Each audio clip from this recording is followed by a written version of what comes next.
কেমন আছো বন্ধুরা? ছোটদের পুরাণ কথা চ্যানেলে সকলকে স্বাগত। বন্ধুরা, আমার আজকের কাহিনী ভোলা মহেশ্বর এবং পার্বতী মায়ের মধ্যে শ্রেষ্ঠ কে। একদিন ভোলা মহেশ্বর এবং পার্বতী মা কৈলাসে বসে আলাপ করছেন। হঠাৎ ভোলা মহেশ্বর কথা বলতে বলতে থেমে গেলেন। পার্বতী মা অবাক হয়ে স্বামীর দিকে তাকালেন। ভোলা মহেশ্বর মনে মনে ভাবছেন যে তিনিই তো জগৎ পিতা, তিনি সৃষ্টিকর্তা, তিনি ধ্বংসকর্তা। ব্রহ্মা বিষ্ণু পর্যন্ত তাকে মানে। দেব দৈত্য নর কিন্নর যক্ষ রক্ষ সবাই তাকে শ্রেষ্ঠ বলে মানে।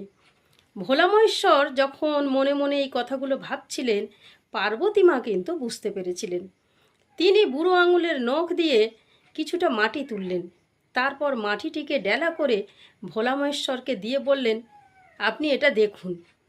ভোলা মহেশ্বর সেই মাটির ডেলাটির দিকে তাকিয়ে রইলেন। তিনি দেখতে পেলেন বিশাল একটি রাজপ্রাসাদ এবং প্রাসাদটি সোনা দিয়ে তৈরি, তার বিশাল দরজা। তিনি সেই দরজা দিয়ে ভেতরে প্রবেশ করলেন। যত তিনি ভেতরে প্রবেশ করছেন, সেই প্রাসাদ আর শেষ হচ্ছে না। রাস্তার দুদিকে সুগন্ধি ফুলের গাছ, নানা ধরনের রসালো ফলের গাছ, দূর থেকে সুন্দর বাদ্যযন্ত্রের আওয়াজ আসছে, বিনা ধ্বনি তিনি শুনতে পাচ্ছেন। তিনি আরও এগিয়ে যাচ্ছেন এবং পুরো প্রাসাদটি সোনা রূপো ও হিরে জহরতে মোড়া। তিনি আরও এগিয়ে গেলেন।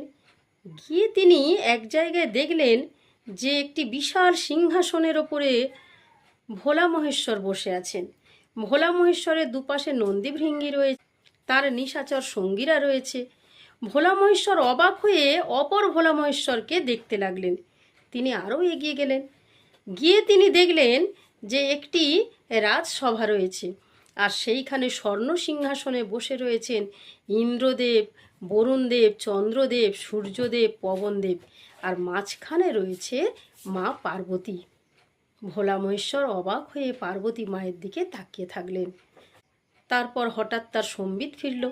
সম্বিত ফেরার পর ভোলা মহেশ্বর দেখলেন কোথায় রাজপ্রাসাদ আর কোথায় কি। তিনি তো কৈলাসেই পার্বতী মায়ের পাশে বসে আছেন। পার্বতী মায়ের মুখের দিকে তিনি তাকিয়ে দেখলেন পার্বতী মা মিটিমিটি স্বামীর মুখের দিকে তাকিয়ে হাসছেন। ভোলা মহেশ্বর বুঝতে পারলেন যে দেবী পার্বতী তার পরীক্ষা নিলেন। তার অহংকার চূর্ণ হলো স্ত্রীর কাছে।